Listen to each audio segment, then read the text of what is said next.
We have a passion for the hunt. On this week's episode of Passion for the Hunt Television, we share with you the remarkable comeback story of the giant Canada goose. In the early 20th century, overhunting, egg harvesting, and wetland destruction by the earliest settlers pushed these large geese to the brink of extinction. In fact, many scientists considered the giant Canada goose extinct until 1962, when a small flock of wintering giant Canada geese was discovered. What happened next became one of the most intense restoration efforts and remarkable conservation success stories of North American wildlife management. Well, it's sort of a long story. There were these geese that wintered near Rochester, Minnesota. They seemed to be somewhat unusual. Really, the discovery happened when the folks in Minnesota, in the DNR there, invited Harold Hansen, a renowned goose authority, really, from Illinois. He was invited to come up one winter and examine these birds when they were being captured for banding. The weights that were taken and all showed it to be something very different, and Dr. Hansen carried it further and checked it out, museum specimens and the like, and concluded that this was a remnant of the giant Canada goose that had been thought to be extinct. Forrest Lee was behind it. He said, "Bob, go do this." But he was the one that really carried it.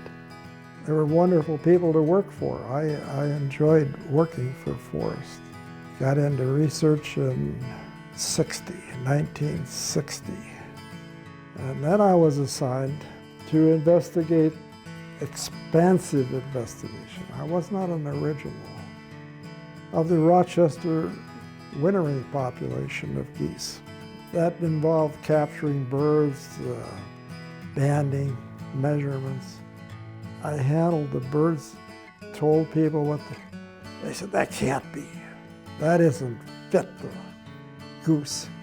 So we contacted Harold Hansen from Illinois and hired him to come up and investigate these birds. And Harold wouldn't believe it. He said, "I'm teasing now, but those Minnesota boys don't know how to do things." Harold himself looked at the first bird. He didn't believe it. He'd handled thousands and thousands of Canada geese. Never handled Canada geese like the ones at Rochester. He wouldn't accept their scale.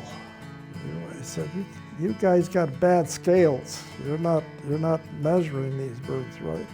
And eventually, in fact, he forced us, in a sense, to buy medical biopsy scales because he wouldn't accept a regular scale.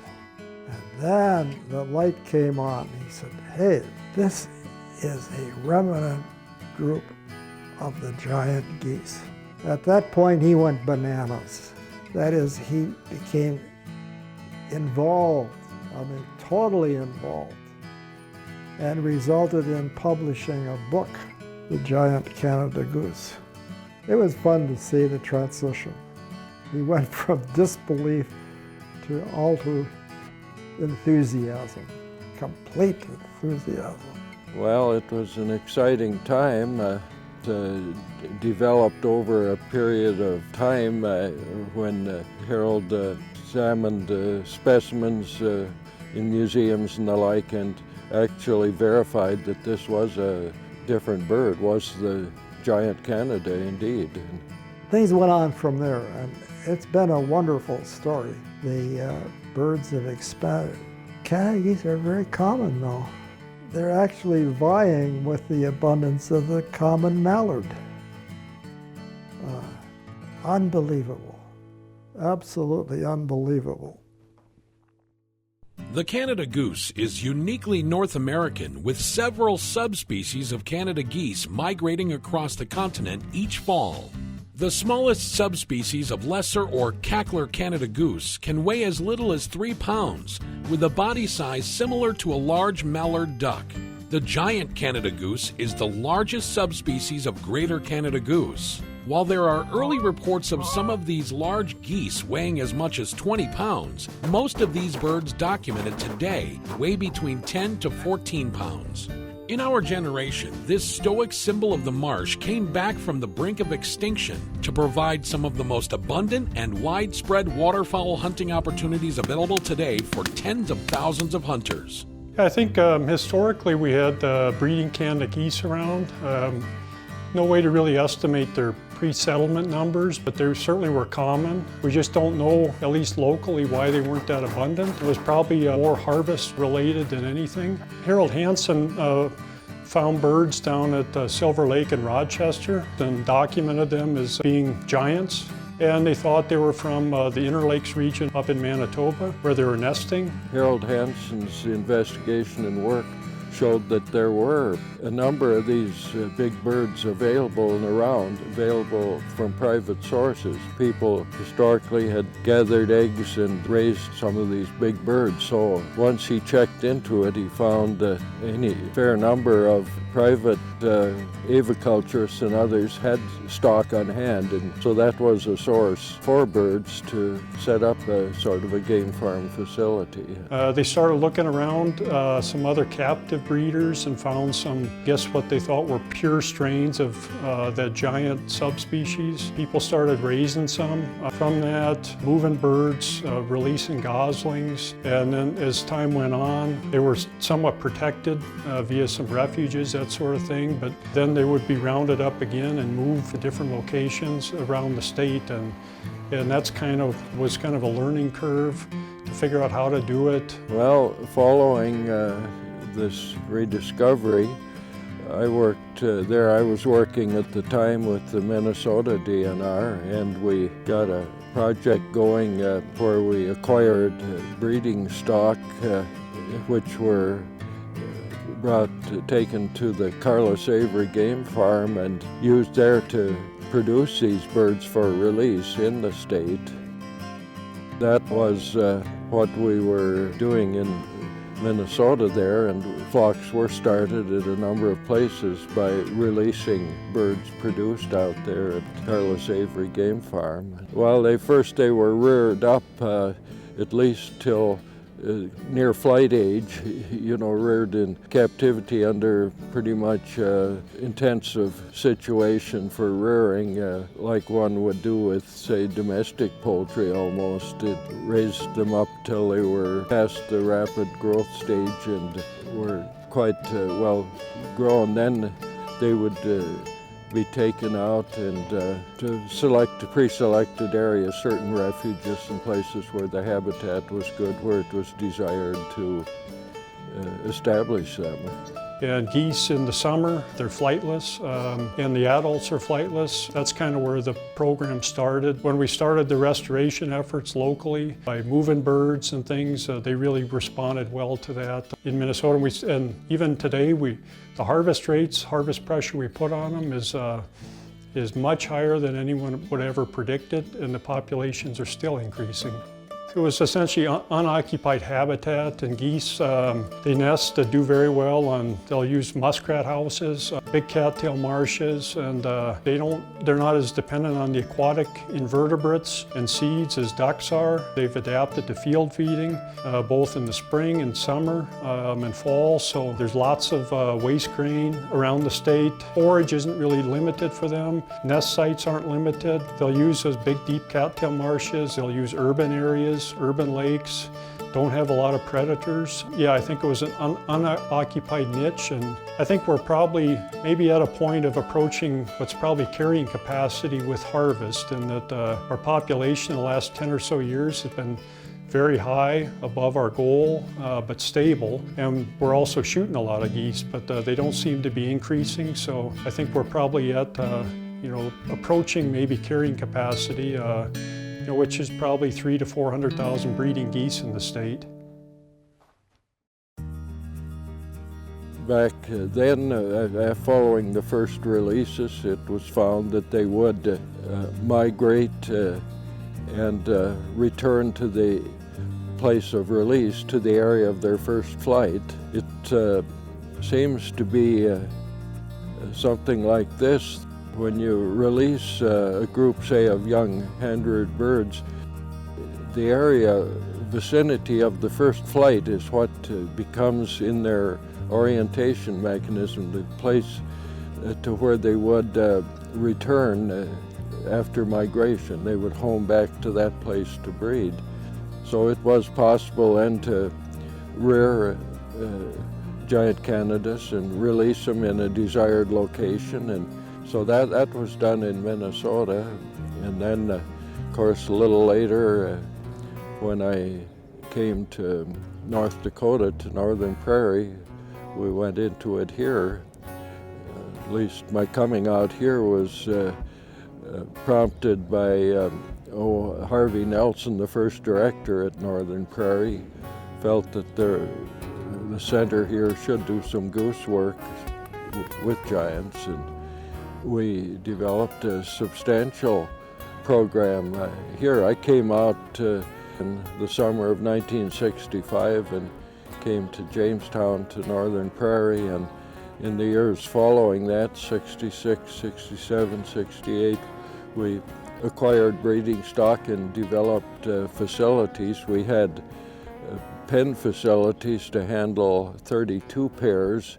A little later, we found that wasn't really enough, so we did subdivide the 32 pairs pens so we could handle 64 breeding pairs. And also a thing that helped in that program was the Sand Lake Wildlife Refuge in South Dakota, headed up by Lyle Schoonover then. He was the manager down there. The eggs from that operation became available here at Northern Prairie in addition to what we were producing. So that gave a real sizable number of goslings, which were put out in various places in North Dakota mostly. Management has improved a lot over the years. We're able today to inventory the abundance, the productivity, the harvest. We're in much stronger position to handle. Had we had the information in the 1800s that we have today, we probably would never have had a problem with Canada geese. But you can't go back. We're lucky in Minnesota to have the wetlands and the waterfall that we do have. Forrest Lee, he was a wonderful man, sensitive man. He's been referred to occasionally as Father Goose, as the father of the giant Canada goose. From where you guys started to where they are today, did you ever imagine the level of geese being where they are today? I think absolutely not. It was beyond the scope of comprehension. Canada geese were not around at the turn of the century or even into the 1800s. They were not an abundant bird at all, if at all. My grandfather was originally from southern Minnesota, and he killed exactly 7 Canada geese from 1890 to 1950 or 60. Exactly 7 Canada geese. And that was probably a family group. They were all killed on the same day. So that tells you something too about the abundance of Canada geese, and all Canada geese.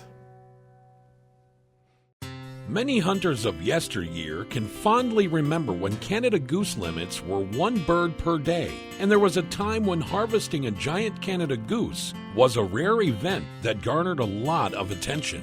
I first started hunting waterfowl in 1954. I was 12 years old.